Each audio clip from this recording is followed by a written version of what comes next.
फातिमा खातून सल्तनत उस्मानिया की पहली शहजादी। फातिमा खातून सल्तनत उस्मानिया की तारीख में एक अहम शख्सियत के तौर पर जानी जाती है। वो उस्मान गाजी सल्तनत उस्मानिया के बानी और उनकी दूसरी बीवी मलहून खातून की इकलौती बेटी थी। फातिमा खातून अपनी खूबसूरत शख्सियत, खानदानी वाबस्तगी और इस्लामी रिवायात के पासदारी के लिए मशहूर थी। उनकी जिंदगी और किरदार न सिर्फ उनके खानदान बल्कि उस्मानी सल्तनत की तश्कील में भी अहमियत रखते हैं। पैदाइश और खानदानी पस मंजर को जानते हैं। पैदाइश फातिमा खातून 1284 ईस्वी में सोगोत में पैदा हुई, जो कई कबीले का मरकज और उस्मानी सल्तनत का पहला दारुल हुकूमत था। इनके वालिद उस्मान गाजी, जिन्होंने सल्तनत उस्मानिया की बुनियाद रखी और अपनी हुकमत और बहादुरी से एक अजीम सल्तनत की बुनियाद डाली है। वालिदा मलहून खातून, जो ओमर बे की बेटी थी और अपने वक्त की एक नुमाया शख्सियत थी। भाई और खान गाजी सल्तनत उस्मानिया के दूसरे हुक्मरान और एक जबरदस्त सिपाही के वह हुक्मरान। दूसरे भाई अलाउद्दीन अली पाशा, उस्मानी सल्तनत के पहले वजीर आजम, जो अपने इंतजामी इस्लाहात के लिए मशहूर थे। फातिमा खातून की जिंदगी के अहम पहलुओं को जानते हैं। खानदानी तरबियत और इस्लामी रिवायात। फातिमा खातून एक मजबूत इस्लामी और सकाफती पस मंजर में पली बढ़ी।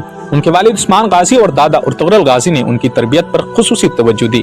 उनकी परवरिश में इस्लामी इक़दार, इंसाफ और खानदानी मोहब्बत की अहमियत को उजागर किया गया। दादा उर्तुगरल गाजी, जिन्होंने कई कबीले को मजबूत बुनियाद फराहम की। परदादा सुलेमान शाह, जो कई कबीले के पहले सरदार थे।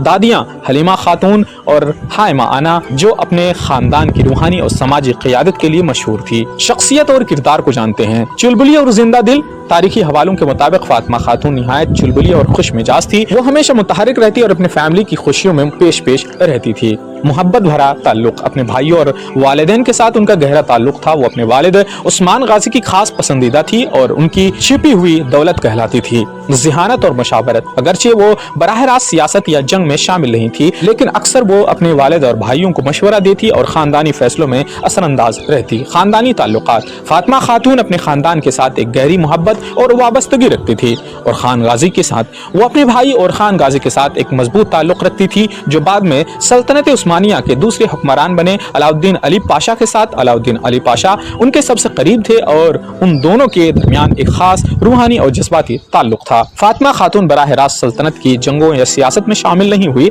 लेकिन उनकी मौजूदगी ने उनके खानदान के इत्तेहाद और हौसले को बढ़ाया। उनका जिक्र अक्सर और खान गाजी के दौर की सरकारी दस्तावेजात में मिलता है, जो ये जाहिर करता है कि वो सल्तनत के तंजीम और इस्तेहकाम में अहम थी। खवातीन की अहमियत का मजहर। फातिमा खातून सल्तनत उस्मानिया की खवातीन के लिए एक मिसाल थी। उनकी जिंदगी ये जाहिर करती है कि उस्मानी खानदान की खवातीन न सिर्फ खानदानी उमूर में बल्कि सल्तनत की तामीर और तरक्की में भी अहम किरदार अदा करती थी। फातिमा खातून अपने इस्लामी इक़दार और दीनी रिवायात के लिए मशहूर थी। उन्होंने अपनी जिंदगी कुरान और सुन्नत के मुताबिक गुजारी और अपनी माँ मलहून खातून के साथ इस्लामी तालीमात की तरवीज में शरीक रहे। फातिमा खातून की मौत और विरासत। वफात। फातिमा खातून ने 1347 ईस्वी में अपने भाई और खान गाजी के दौरे हुकूमत में इंतकाल किया। उनकी मौत सल्तनत उस्मानिया के लिए एक बड़ा नुकसान थी। विरासत। उनकी शख्सियत और किरदार उस्मानी खवातीन के लिए एक मशाल राह बन गई। उनकी जिंदगी की झलकियां जदीद तुर्क ड्रामों में पेश की गई हैं, जिन्होंने उनकी शख्सियत को मजीद नुमाया किया। कुल्लुश उस्मान ड्रामे में किरदार। तो ड्रामा कुल्लुश उस्मान में फातिमा खातून की कहानी को बहुत खूबसूरती से पेश किया गया है। किरदार की अदाकाराएं। जिमरी दिमिर चान सीजन 3 और 4 में, लिया कृशान सीजन 5 में। किरदार की झलकियां। फातिमा खातून को एक चुलबुली, जिंदा और खानदानी मुश्किलात हल करने वाली लड़की के तौर पर दिखाया गया है।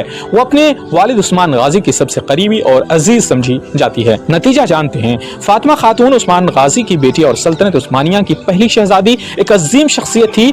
उनकी जिंदगी मोहब्बत, कुर्बानी और इस्लामी रिवायात की पासदारी का मजहर है। अगरचे उनका किरदार बराह रास्त सियासी या जंगी मैदान में नहीं था, लेकिन उनकी मौजूदगी ने उनकी खानदान और सल्तनत के इस्तेहकाम में अहम किरदार अदा किया। उनकी शख्सियत न सिर्फ तारीख में बल्कि मौजूदा दौर के सकाफती और अदबी कामों में भी जिंदा है। दोस्तों, मैं उम्मीद करता हूं कि ये खूबसूरत सी वीडियो आपको जरूर पसंद आई होगी। अगर आपको ये वीडियो पसंद आई तो वीडियो को लाइक शेयर जरूर करें, और अगर अभी तक हमारे चैनल को सब्सक्राइब नहीं किए हैं तो चैनल को सब्सक्राइब जरूर करें। शुक्रिया दोस्तों, फिर किसी दिन एक ऐसी ही खूबसूरत सी वीडियो के साथ हाजिर होंगे। तब तक के लिए आप अपना और अपनों का हमेशा ख्याल रखिए। अल्लाह हाफिज।